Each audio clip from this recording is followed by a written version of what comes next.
And welcome everyone for another review, and this time we're gonna review Lauber.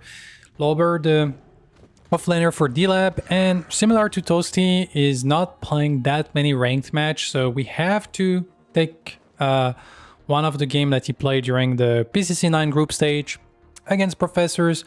Of course, I wanted to have a game of Sevarog first because I don't really have Sevarog Offlane game on my channel, and also because Lauber is known as the Sevarog Offlane.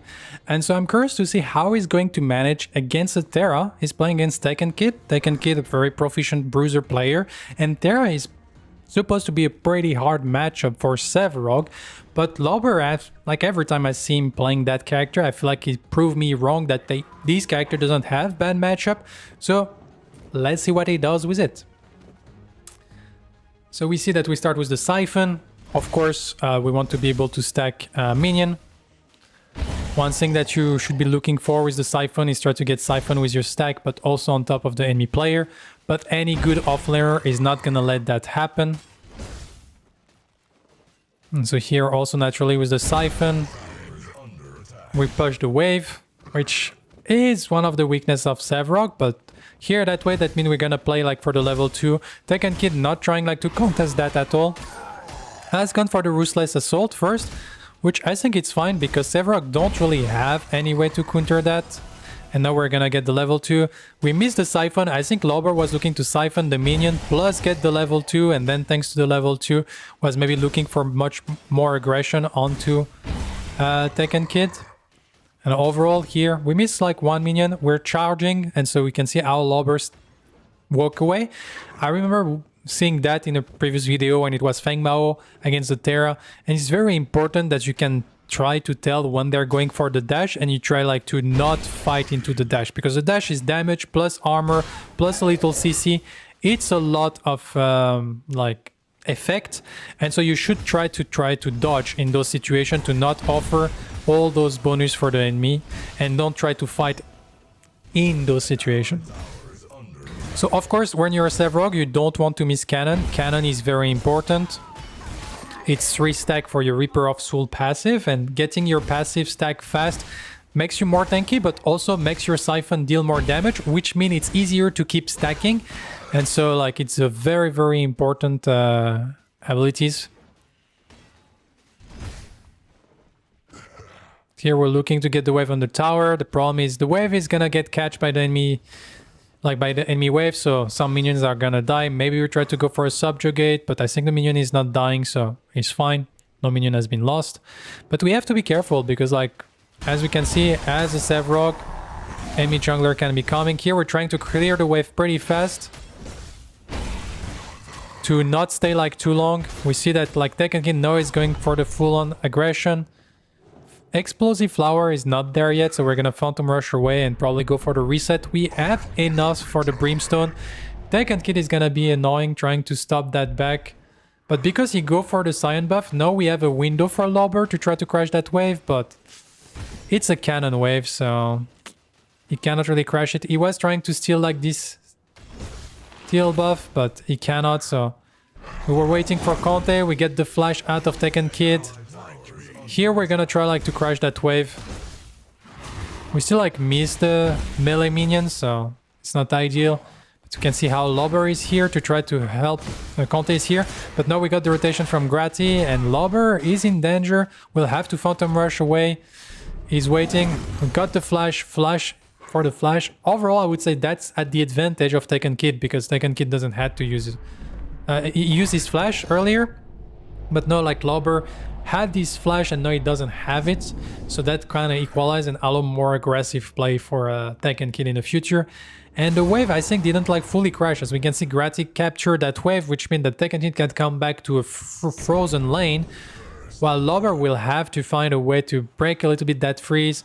Means that he's gonna have a little bit of trouble in terms of CS, but we can see we're actually 5 CS down on the side of Tekken Kid, which I think it's just better last hitting from the side of Lauber. And at that level on offlane, I don't think you can afford to miss that many last hit.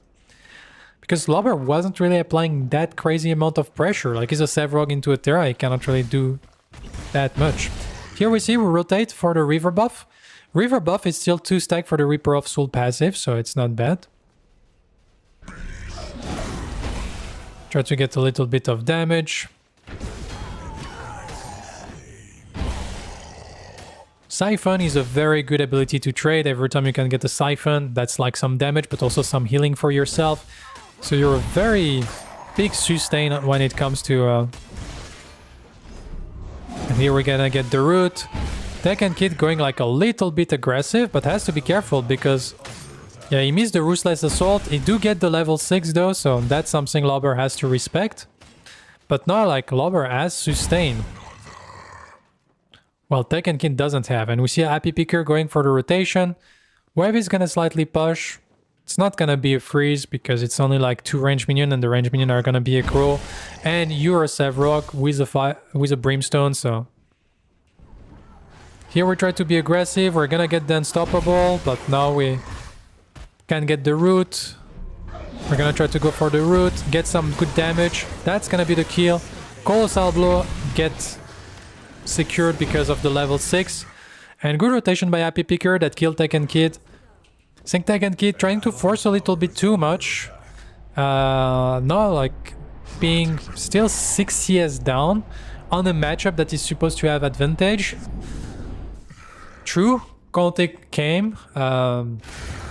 And also Happy Picker came, but Gratty came 2 times as well. And to be honest, there is no reason to be down on CS in this early stage against a Sevarog. So probably some last hit being missed here and there.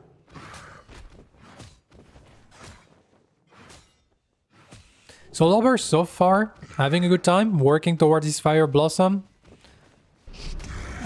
Gonna get the cannon here.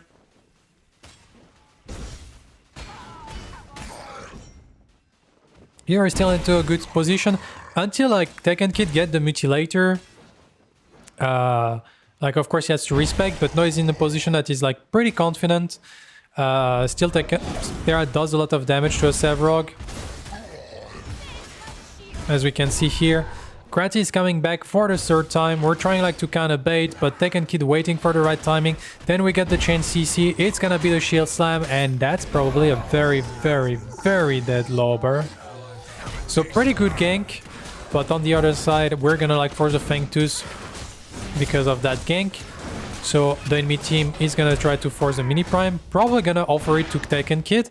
And so here, Tekken Kid with the Mini Prime against a Sevarog should be able to get some good stuff going on. We do get the Fire Blossom finished though. So at least we have that to fight back, but Mutilator is gonna deal way more damage than the Fire Blossom is doing. And you can go for some short trade and then you still have the Wild Rush to get away. So still to the benefit of the Terra, that matchup in my opinion, even at that stage. Especially if the Terra has the Mini Prime, and indeed Tekken Kid does, has enough gold to finish his Mutilator. So it's gonna be a uphill battle for Lauber. But so far, doing pretty well.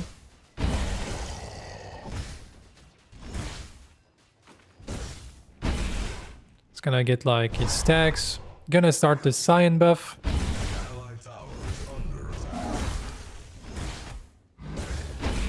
Cyan buff, you have to be careful to secure it, of course, with your Siphon or any ability.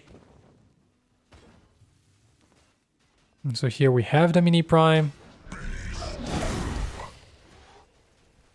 And here we can see how Lauber is not really stepping forward, because if they can get engaged on him with Mini Prime, it's a lot of damage.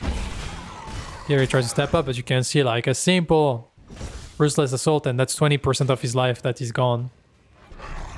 So you really, really have to respect that.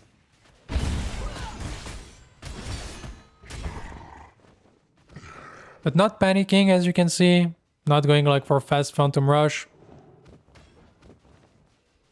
It's gonna use the Subjugate probably to get like one of the minion. Keep getting his stack for his passive.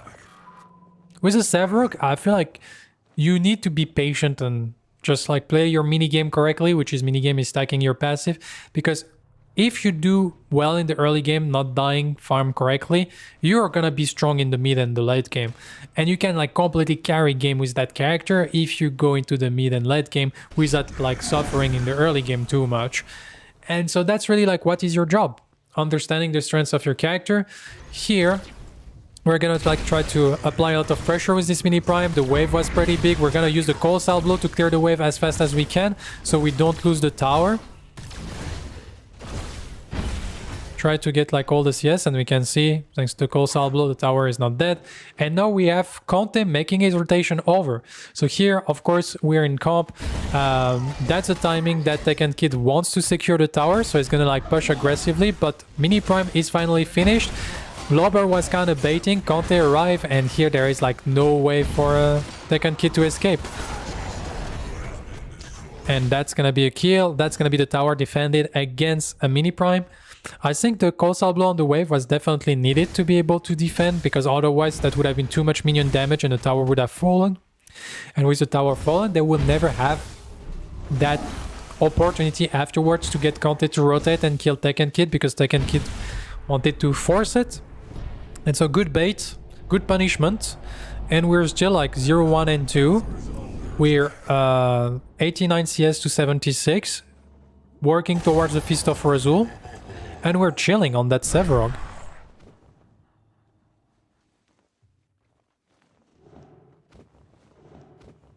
So here we're gonna come back to the lane. Little tips, whether you're in dual lane or off lane, always come back from the jungle unless you're minion while you have tier 1 tower up. I mean, like, and there is like no risk of enemy team to be there. But in general, always come back from the jungle unless your minion wave is under your tower. That way you can, it's the same duration that coming from the lane or the jungle if your minion wave is not on the tower. And that keeps your option open, and that also helps you scout information. So, all benefits. Here you can see though, like the damage of Terra is really something that needs to be respected.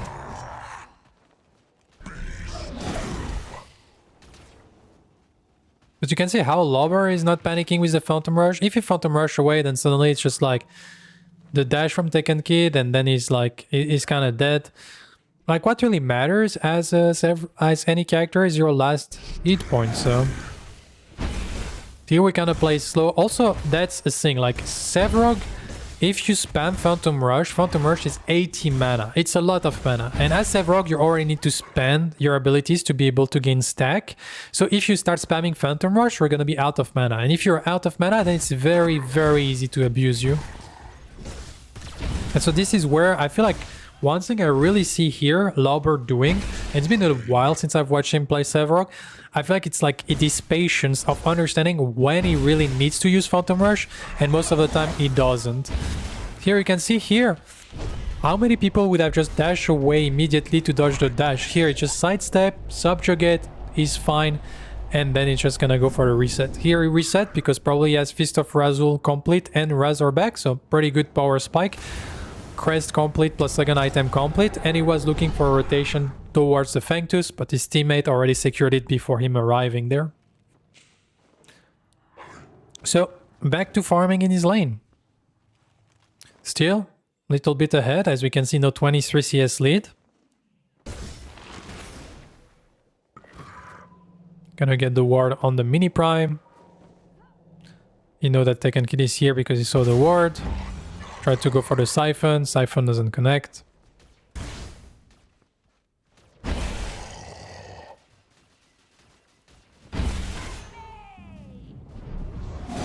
Here we try to be aggressive a little bit. Now that we have Fist of Razul and Tekken Kid doesn't have his second item, here you can see like he probably tapped. You see that augmentation is not finished, so I have a window to be aggressive. On top of that, if we go for all-in, I have Razor back, so I'm gonna win that all-in pretty convincingly. And so Lauber understands that now he has his timing, thanks to actually the little CS more that he got. And so here he tried to be like super aggressive, go for a maximum amount of damage, apply a lot of pressure by himself. Cost him a lot of mana to go for that aggression, but not Tekken Kid is not really safe, and he can actually like be aggressive because he has a lot of HP. So with all this HP, he can like tank this tower for super long time, and that's gonna be a kill, a solo bolo by Lauber. And as you can see, like the solo bolo, it's good execution, of course. That's gonna secure also a tower for himself, but it's nothing out of this world. It's just Lauber played well the early game, generate a lead from the creep score because better last hitting overall, I feel like, and then press tab, realize that he's like on the power spike while his opponent is not, and say, okay, I can fight now. And he just fights because he's the better itemization. And that's where like something you can learn from top players is really play around your spike and just once you have them, like try to abuse them. Because also when I see people that get spikes but they don't like take advantage of them, and because of that simple fact that Lauber started to generate like 3 more CS per minute than his opponent, it's in the end create this opportunity of that spike, then Lauber take advantage of that spike, which create like a solo bolo for him. That secure tier 1 tower, and that create enough pressure for him to secure the mini prime with his teammate afterwards. That's how strong having this clean, efficient early game creep score as creating a big impact now in this mid game. Because now we have a Sevarog that is bigger than the Terra, that has a mini prime, and that cannot be stopped because Steel plus Terra, it's gonna be rough to kill the Sevarog. And so now Lauber is a big thorn in the feet of Professors. They cannot do much to stop him, and so now this Sevarog is inevitable. This Sevarog is gonna be so strong in the future team fight, and that's a problem that you cannot really solve.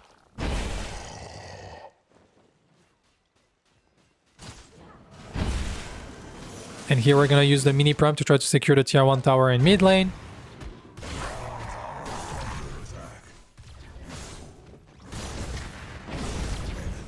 There I can secure the tier 1 tower on the offlane for it, but I think it's okay. Here we can see Lauber is gonna back to the offlane.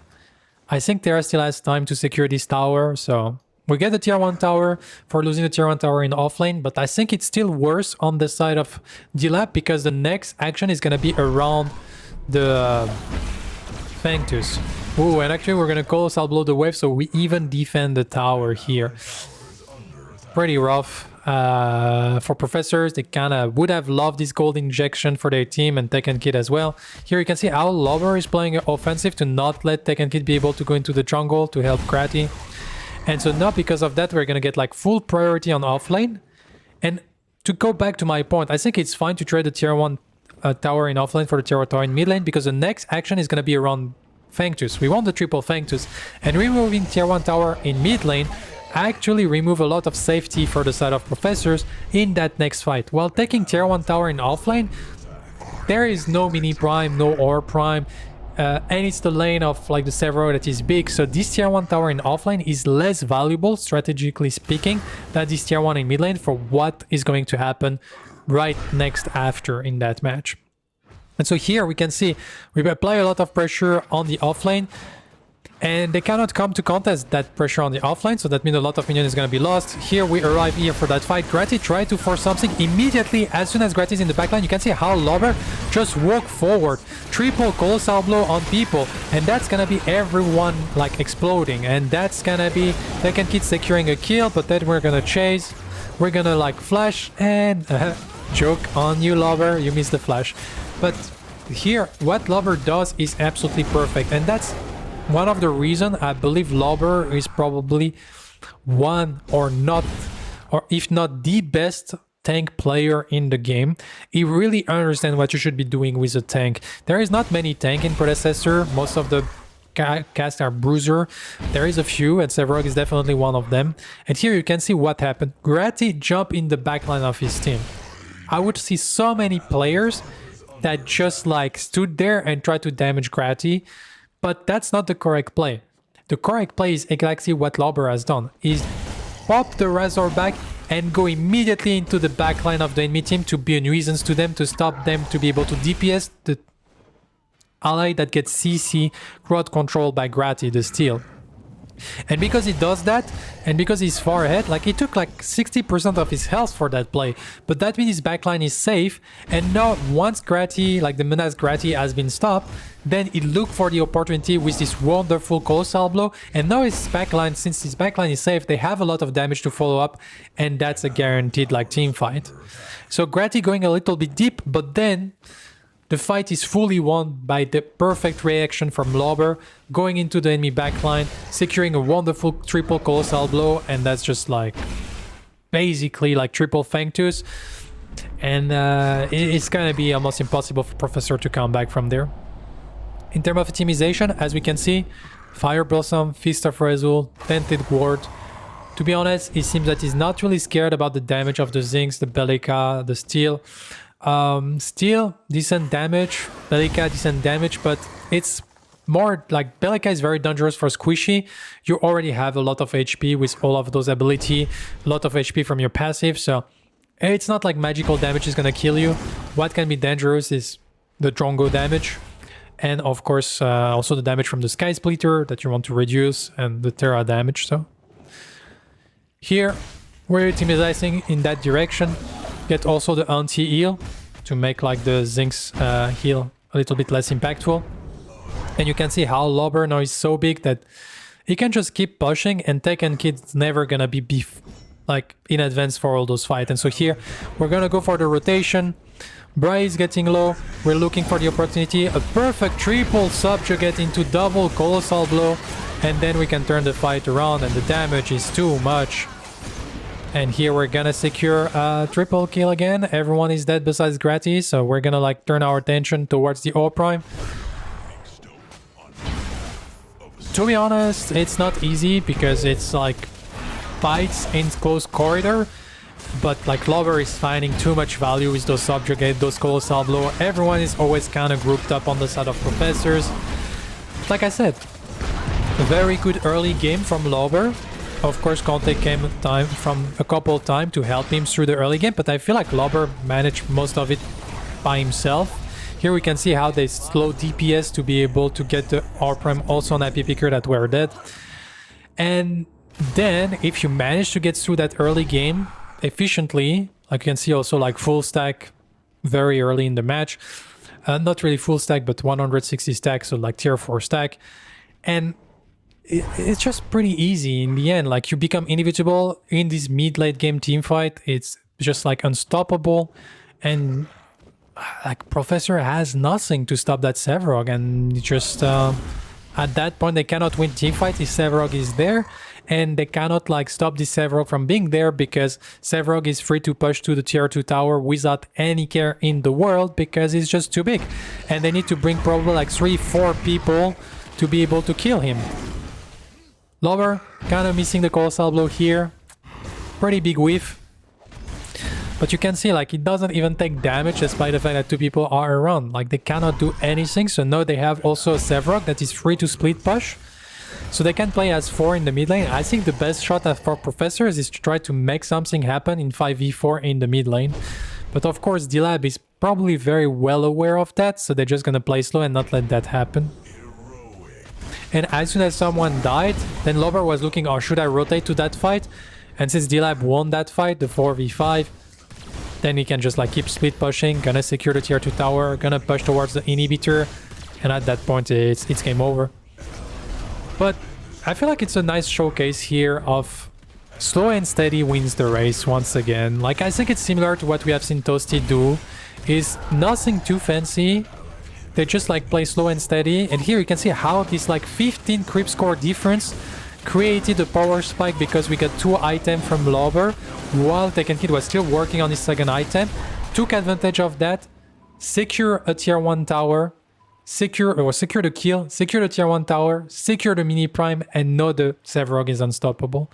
So really, it's just play smart. Play to your spike to the right moment that you have an advantage and just dominate the game. And in the end, it's a 2-1-8. Of course, it's a comp match. It's a bit different in ranked, but I think like the principle we have seen in that match is definitely something you can apply in your own.